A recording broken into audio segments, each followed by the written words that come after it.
Hello friends, welcome to my channel. तो चलिए आज देखते हैं पॉलिटिकल साइंस से 10 MCQ। ठीक है,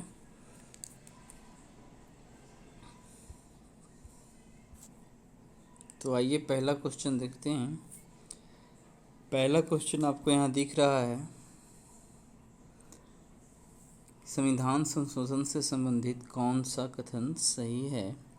इसमें आप यहाँ पे 3 देख सकते हैं कथन है। वस्तुतः किसी भी संविधान में संशोधन अनौपचारिक और औपचारिक तरीके से हो सकती है।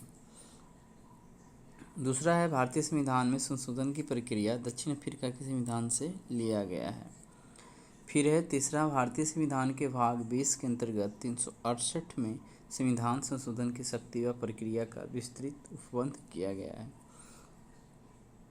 तो ऊपर के कोट को यदि देखा जाए तो ये पहला, दूसरा और यहाँ तीसरा सारा सही है, इसलिए ऑप्शन डी हो जाएगा। चलिए नेक्स्ट देखते हैं। ठीक है, वही है, सही है, इसीलिए टोटल वही है, इसको पढ़ने की जरूरत नहीं है। नेक्स्ट देखते हैं, निम्नलिखित में से कौन सा कथन गलत है। संसद के संविधान की शक्ति निर्बाध है, यह न्यायिक पुनर्विलोकन के अधीन नहीं है। और दूसरा यहाँ पे पढ़ सकते हैं कि सर्वोच्च न्यायालय ने केशवानंद भारती बनाम केरल राज्य वाद्य 1973 में संविधान के आधारभूत ढांचे का सिद्धांत प्रतिपादित किया था। तो अब यहाँ पूछा जा रहा है कि कौन सा कथन गलत है। तो आधारभूत ढांचा से रिलेट जो कथन है ये ऑप्शन 2 सही है। गलत ये है कि संसद के संविधान की शक्ति निर्बाध नहीं है, ये न्यायिक पुनर्विलोकन के अधीन है। ठीक है, इसीलिए ये गलत है।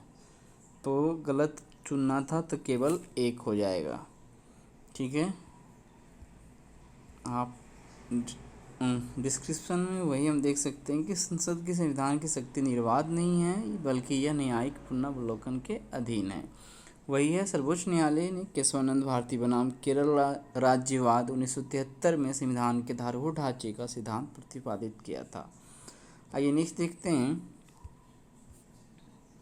तीसरा है, भारतीय संविधान संशोधन निम्नलिखित में से, ठीक है, यहाँ पे कुछ सेंटेंस में छूट गया ना। भारत संविधान संशोधन निम्नलिखित में से किन प्रक्रियाओं के माध्यम से होता है। तो यहाँ साधारण बहुमत द्वारा, विशेष बहुमत द्वारा, विशेष बहुमत और राज्यों के अनुसमर्थन द्वारा।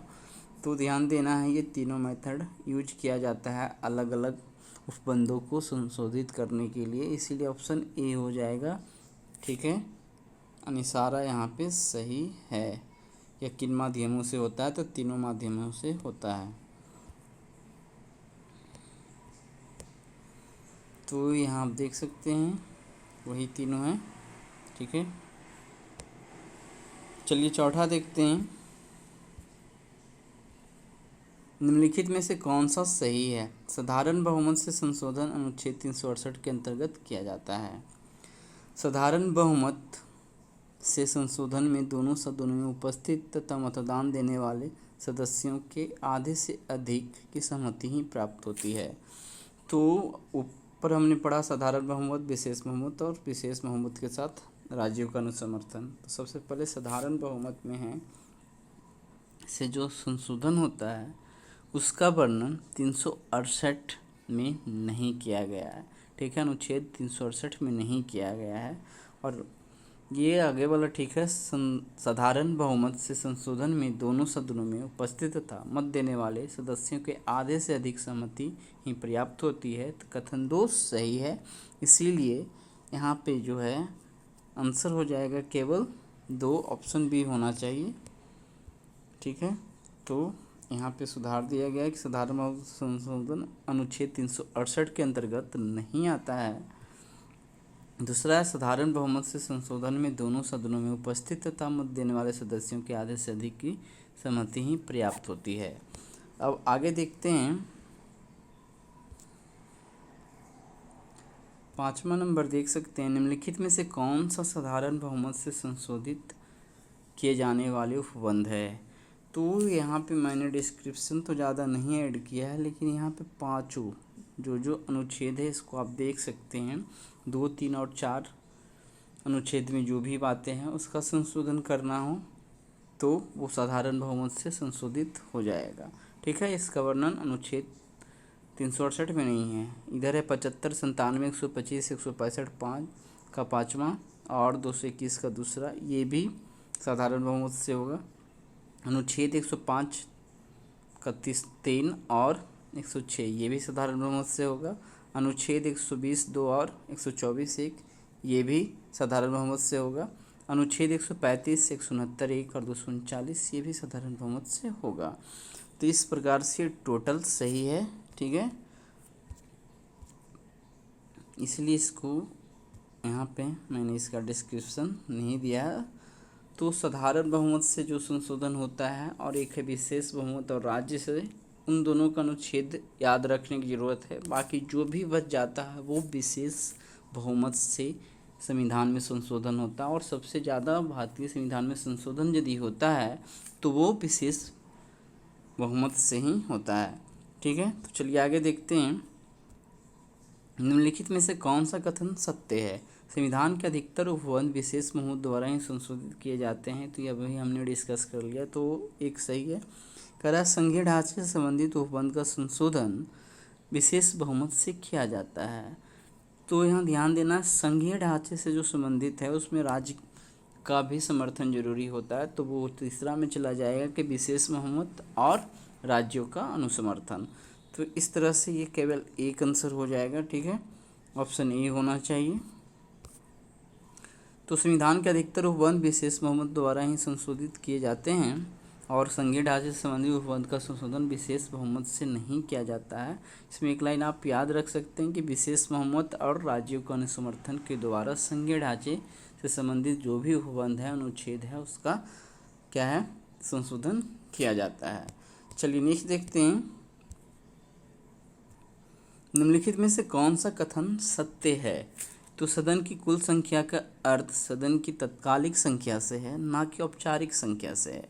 ठीक है, इस पे बात करेंगे, लेकिन दूसरा पढ़ लेते हैं कि विशेष बहुमत का मतलब संसद के प्रत्येक सदन की कुल सदस्य संख्या का बहुमत तथा उपस्थित एवं मतदान करने वाले सदस्यों का 1/3 बहुमत आवश्यक होता है। अब इस प्रकार के क्वेश्चन में कुछ लॉजिक लगा के, ठीक है, एरर बनाए जाते हैं। तो यहाँ पे देख सकते हैं कि सदन की कुल संख्या का अर्थ है सदन का औपचारिक संख्या से, ना कि तात्कालिक संख्या से। ये उलट जाना चाहिए, ये सेंटेंस वर्ड यहाँ पे आ जाएगा और ये वर्ड यहाँ पे आ जाएगा, इसीलिए पहला कथन गलत है। ठीक है, सदन की कुल संख्या का अर्थ सदन के औपचारिक संख्या से है, ना कि तात्कालिक। ठीक है,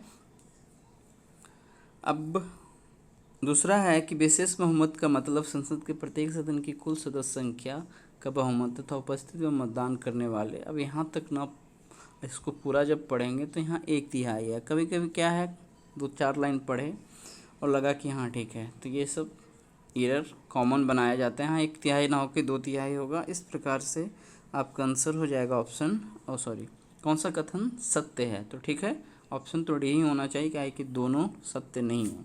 ठीक है, ठीक है, सदन की कुल संख्या का अर्थ सदन की औपचारिक संख्या से है, न कि तात्कालिक संख्या से। विशेष बहुमत का मतलब है संसद के प्रत्येक सदन की कुल सदस्य संख्या का बहुमत तथा उपस्थित एवं मतदान वाले सदस्यों का 2/3 बहुमत आवश्यक होता है। अब है निम्नलिखित में कौन सा विशेष बहुमत और राज्यों के अनुसमर्थन द्वारा संशोधन के उपबंध हैं? तो ध्यान देना है, ये हो गया तीसरा प्रकार का जो संशोधन है, विशेष बहुमत और राज्यों के अनुसमर्थन द्वारा। ठीक है, तो राष्ट्रपति के निर्वाचन की प्रक्रिया, राज्यों की कार्यपालिका शक्ति का विस्तार। चौथा है विधान परिषद को भंग करना, संघ राज्य क्षेत्रों के लिए मंत्रिपरिषद का सृजन। तो यहाँ पे ध्यान देना है कि 1, 2 और 3 है जो इस मेथड से होता है, विशेष बहुमत और राज्यों के अनुसमर्थन द्वारा। ठीक है, तो उस प्रकार से यदि आंसर ढूंढा जाए तो ऑप्शन ए ही हो जाएगा, 1, 2, 3।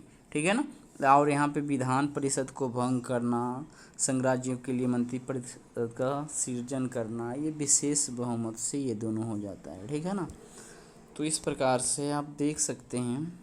ठीक है, उत्तर यहाँ पे ए हो गया, ठीक है। और साथ ही साथ यहाँ पे लिखना चाहिए, ये पे नहीं है तो लेकिन आप देख सकते हैं राष्ट्रपति का निर्वाचन अनुच्छेद 54 में होता है, ठीक है। और ये आपका हो जाएगा किसके माध्यम से, विशेष बहुमत से और राज्यों के अनुसमर्थन से। इस प्रकार के राष्ट्रपति के निर्वाचन की प्रक्रिया अनुच्छेद 55 में जो वर्णन है, संघ की कार्यपालिका शक्ति का विस्तार और राज्यों की भी कार्यपालिका शक्ति का विस्तार। तो ध्यान रखना है राष्ट्रपति का निर्वाचन और प्रक्रिया, और भी बहुत सारा इसका अधिकार ये सब है, तो वो सब इसमें नहीं आएगा, ठीक है। वो सब चला जाएगा विशेष बहुमत में। जो बात पहला साधारण बहुमत में और विशेष बहुमत तथा राज्यों के अनुसमर्थन में जो भी अनुच्छेद का यहाँ पे हम डिस्कस नहीं किए हैं, उसके अलावा जो भी बच गया है लगभग चला जाएगा विशेष बहुमत के द्वारा जो संशोधन होता है। अब यहाँ पे देख सकते हैं संघ राज्य क्षेत्रों के लिए उच्च न्यायालय और संघ की न्यायपालिका, ठीक है।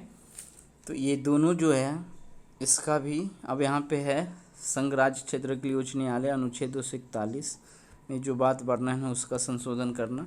संघ की न्यायपालिका भाग 5 अध्याय 4 में जो भी बातें कही गई है उसका संशोधन इस मेथड से हो जाएगा, ठीक है। इसका डिस्क्रिप्शन थोड़ा लंबा है तो एक पेज और होना चाहिए।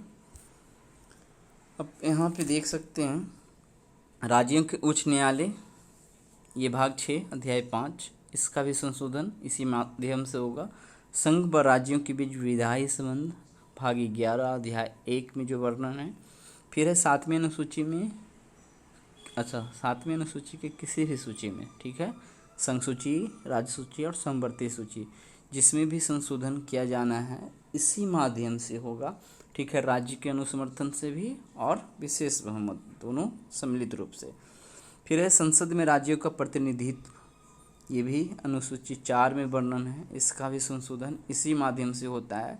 अब स्वयं अनुच्छेद 368 में वर्णन है संविधान का संशोधन किस प्रक्रिया से किया जाएगा, और बहुत सारे उपबंध है। तो संविधान संशोधन में संशोधन करने की प्रक्रिया में ही चेंजेस करना हो तो उसको इसी माध्यम से करेंगे, राज्य के अनुसमर्थन और विशेष बहुमत से। तो ये एक लॉजिकल और बेहतर क्वेश्चन है कि कभी ऑब्जेक्टिव में भी पूछ दिया जाए, ठीक है। ये भी चलिए, ठीक है, आगे देख सकते हैं। विधान परिषद को भंग करना हो, और ऊपर वर्णन ये हम कर चुके हैं, संघ राज्य क्षेत्रों के लिए मंत्री परिषद का सृजन करना हो तो ये दोनों साधारण बहुमत से होगा। अच्छा सॉरी, लगता है इस पर हम बात बोलने वक्त गलती बोल दिए होंगे, जहाँ तक हमको ध्यान आ रहा है ये साधारण बहुमत से होता है, विशेष बहुमत से नहीं। तो उस वक्त हम विशेष बोल दिए थे, इसीलिए इसको मेंट कर लीजिएगा।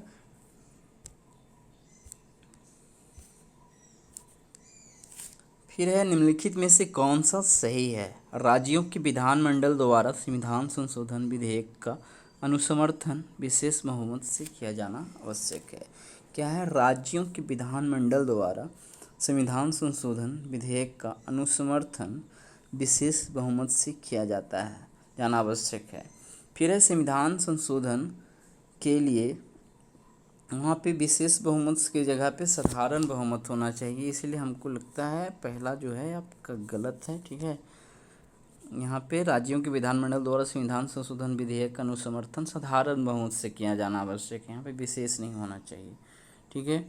आगे है संविधान संशोधन के लिए संयुक्त बैठक का कोई प्रावधान नहीं। हाँ, संविधान संशोधन यदि किया जा रहा है तो संयुक्त बैठक का कोई ज़रूरत नहीं होता है।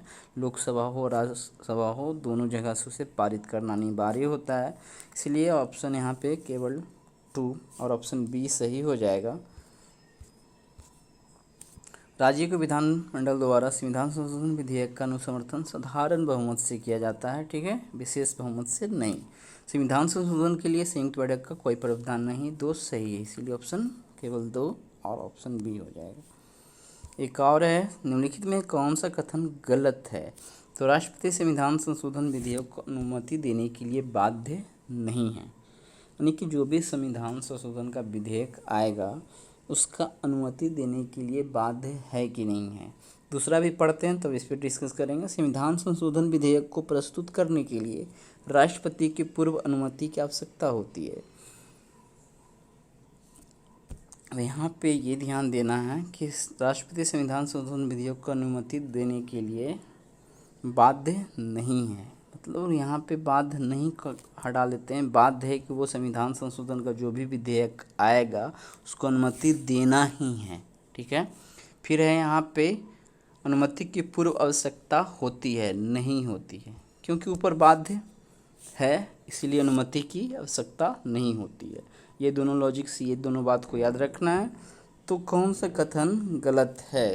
तो ये तो हो जाएगा दोनों गलत, ऑप्शन सी हो जाएगा। ठीक है, जब गलत दोनों हो रहा है तो ऑप्शन सी ये कर दो, दोनों गलत है इसीलिए सी हो जाएगा। आइए देख लेते हैं। ठीक है, उत्तर तो सी हो जाएगा। राष्ट्रपति संविधान संशोधन विधेयक को अनुमति देने के लिए बाध्य है, इसको वो रोक नहीं सकता है। ठीक है, जरूरी है। कर संविधान संशोधन विधेयक को प्रस्तुत करने के लिए राष्ट्रपति की पूर्व अनुमति की आवश्यकता नहीं होती है। ठीक है, ऊपर से ही नीचे का कैंसिलेशन होता है, इसके लिए दोनों को एक साथ याद रख सकते हैं। ठीक है, तो आज 10 क्वेश्चन हमने पॉलिटिकल साइंस से किया। वीडियो आप लोगों को अच्छा लग रहा हो तो चैनल को ज़रूर सब्सक्राइब कर लीजिए। ठीक है।